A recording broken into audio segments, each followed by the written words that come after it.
o que você precisa saber sobre a igreja? Witness Lee.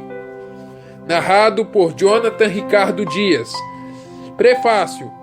Este livro é composto de mensagens dadas pelo irmão Witness Lee numa conferência de jovens em Anaheim, Califórnia, Estados Unidos, em 1976. Capítulo 1.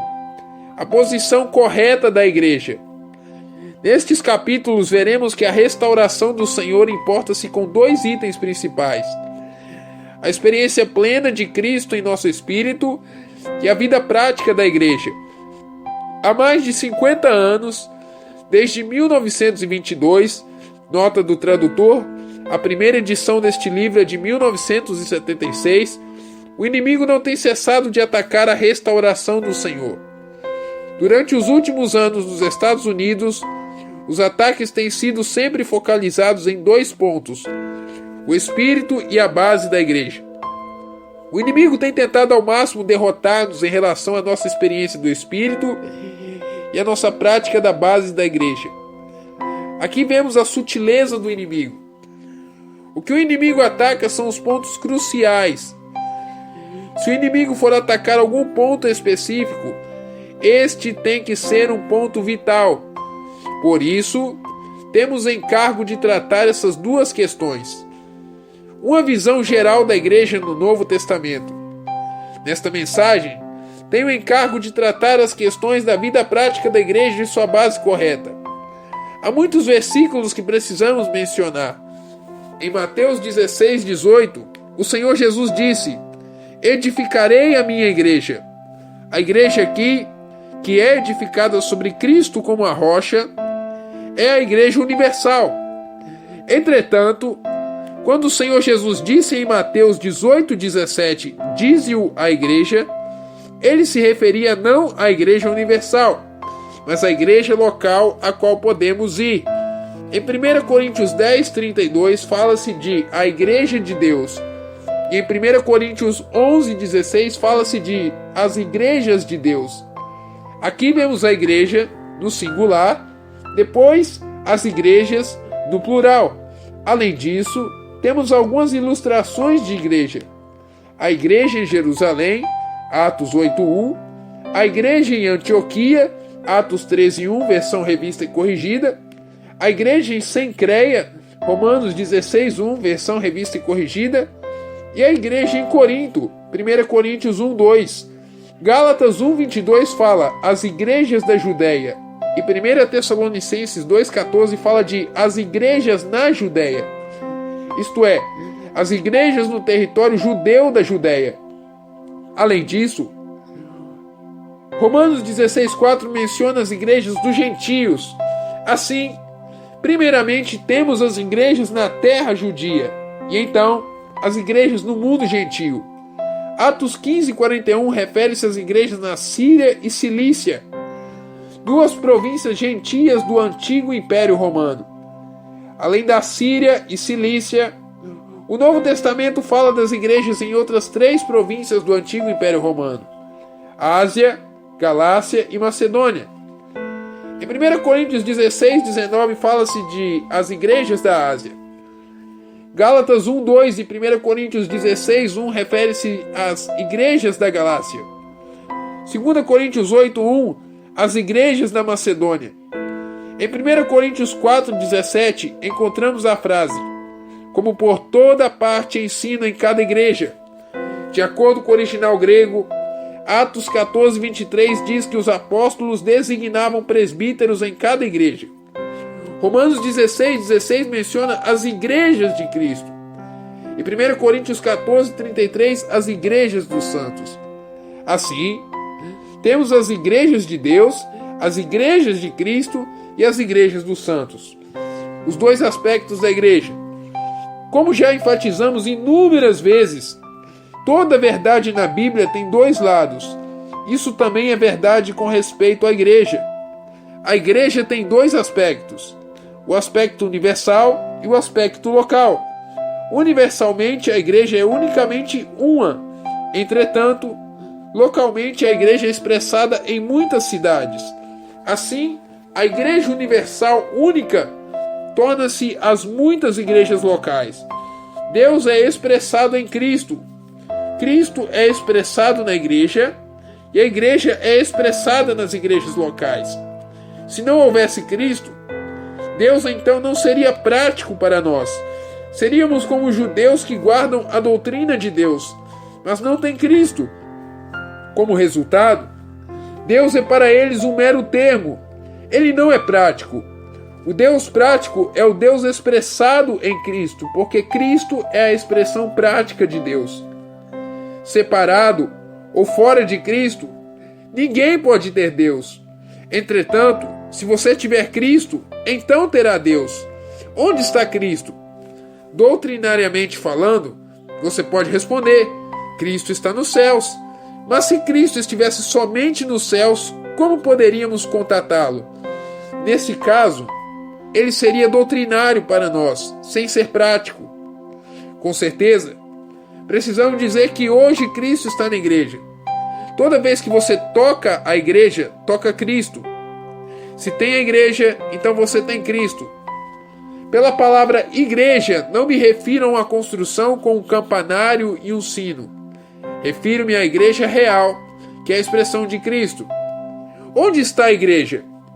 Embora muitos cristãos estejam falando acerca da igreja, precisamos perguntar-lhes onde está a igreja deles. A maioria dos cristãos não ousa dizer que a igreja está na Igreja Católica Romana ou em alguma denominação. 50 anos atrás eles podem ter tido a audácia de dizer isso, mas hoje não mais, porque a luz da verdade está brilhando nas trevas. E os olhos estão sendo abertos para ver que o catolicismo e as denominações certamente não são a igreja. Tampouco teria alguém a ousadia de asseverar que um grupo livre é a igreja. Grupos livres são grupos livres, não são a igreja. Uma maçã é uma maçã e um pêssego é um pêssego. Você não pode chamar um pêssego de maçã, pois tudo tem de ter seu próprio nome. As denominações são denominações. Os grupos livres são grupos livres, e a igreja é a igreja. Por isso, ainda estamos com a indagação: onde está a igreja? Muitos, achando difícil responder a essa pergunta, podem replicar: a igreja é celestial e espiritual, e todos os cristãos estão nela. Isso soa bem, e tenho ouvido muitas vezes. No passado, as pessoas que falavam comigo não ousavam dizer que a igreja está no catolicismo, nas denominações ou nos grupos livres. Elas foram iluminadas para ver que nenhuma dessas coisas é a igreja. Por isso, elas dizem: a igreja inclui todos os salvos. Por isso ela tem de ser celestial e espiritual. Ela não está na terra. Eu, no caso Witness Lee, entretanto, quero algo prático. Não fale de dinheiro se você não tem nem mesmo um cruzeiro. Prefiro que você me dê um cruzeiro do que falar em vão sobre 1 bilhão de cruzeiros. Portanto, para com aqueles que dizem que a igreja é meramente celestial e espiritual, eu sempre insisto nessa pergunta: onde está a sua igreja? Você diz que a igreja inclui todos os salvos. Você não é salvo? Tenho certeza de que você é um querido irmão. De acordo com a sua definição de igreja, todo salvo está na igreja. Exatamente agora, onde está a sua igreja? Ao falar-lhes dessa maneira franca, eles não ousam dizer: a minha igreja é a igreja metodista. Numa conversa trivial, eles podem dizer que vão à igreja metodista. Mas quando se chega à verdade concernente à igreja, ninguém ousa falar dessa maneira. Qualquer um que me fale dessa maneira, imediatamente perderá sua causa. Bem no íntimo, eles sabem que nem a denominação metodista ou qualquer outra denominação é a igreja. Achando difícil responder minha pergunta de um modo claro, muitos têm dito: irmão Lee, a igreja é celestial e espiritual, mas ainda estamos na carne e na terra. Embora sejamos salvos e pertençamos à igreja, a igreja não está aqui hoje. É impossível ter-se algo tão celestial e espiritual na terra hoje. Temos de esperar até irmos para o céu. Então seremos todos espirituais e estaremos no aspecto prático da igreja. Minha resposta a esse argumento é muito simples. Irmão, se este for o caso, então não vamos falar mais sobre a igreja. De que adianta fazer isso? De acordo com a sua argumentação, não pode haver igreja na terra hoje, mas somente no céu ou futuro. Depois de ouvir isso, eles têm dito: não quero dizer isso. Respondo então: por favor, diga-me o que você quer dizer ao afirmar que a igreja é celestial e espiritual e que não pode ser encontrada entre os seres humanos na terra. Isso não quer dizer que não há igreja na terra hoje? Você disse que a igreja inclui todos os crentes. Uma vez que inclui você, diga-me, por favor, onde a igreja está? Não quero doutrina. Sou como uma pessoa faminta que quer algo para comer. Não estou pedindo um farto jantar. Tão somente dê-me uma fatia de pão. Você diz que a igreja é celestial. Essa é a natureza da igreja. Mas onde a igreja está localizada? Irmão, pela sua própria palavra está claro que, falando do aspecto prático, você não está na igreja. Porque se estivesse na igreja de um aspecto prático, você imediatamente me diria onde está a igreja.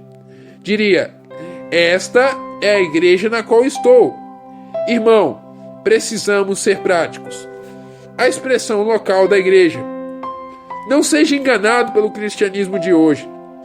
No cristianismo há muito falar vão, principalmente com relação à igreja, mas pouco desse falar é prático. De acordo com a revelação do Novo Testamento, a igreja, o corpo de Cristo, é expressado nas igrejas locais. Se você não tem a igreja local, não tem a igreja. Deus é expressado em Cristo. Cristo é expressado na igreja e a igreja é expressada nas igrejas locais. Leia outra vez o Novo Testamento. A primeira menção da igreja está em Mateus 16:18, onde o Senhor disse: edificarei a minha igreja. Como já citamos, essa é a igreja universal. A última menção da igreja está no livro de Apocalipse. Em Apocalipse 1:11, lemos sobre 7 igrejas em 7 cidades: Éfeso, Esmirna, Pérgamo, Tiatira, Sardes, Filadélfia e Laodiceia. Aqui a igreja não é universal, mas local. Em vez de dar-nos ensinamentos sobre a igreja, a Bíblia nos dá ilustrações de 7 igrejas em 7 cidades específicas. Os nomes de todas essas cidades são dados em um único versículo. Assim vemos que toda a igreja é igual, em jurisdição, a uma cidade. A carta à igreja em Éfeso é uma carta à cidade de Éfeso. Assim, a igreja em Apocalipse não é a igreja universal, mas a igreja numa cidade, uma igreja local. A intenção de Deus é produzir a igreja por meio de Cristo e fazê-la experienciável, de uma forma prática e expressada nas igrejas. No Novo Testamento, 2 pontos estão muito claros: que a igreja é prática nas igrejas e que cada igreja deve ser equivalente à cidade onde ela está. Em outras palavras, cada cidade tem de ter somente uma igreja. Uma cidade, uma igreja. É semelhante ao princípio governante de Deus no casamento. O princípio de uma esposa para o marido. Se o marido tem mais de uma esposa, isso é fornicação, confusão. Assim como todo marido deve ter uma única esposa, também cada cidade só pode ter uma única igreja. Se uma cidade tiver mais de uma igreja, isso é fornicação e confusão espiritual. Como o corpo de Cristo, a igreja é unicamente uma em todo o universo. Quando essa igreja é expressada em qualquer cidade específica, tem de ser unicamente uma naquela cidade. Se não for unicamente uma em cada cidade, haverá divisão e fornicação espiritual. Se um homem tiver muitas outras mulheres além da esposa, essas serão concubinas. Somente a esposa aceita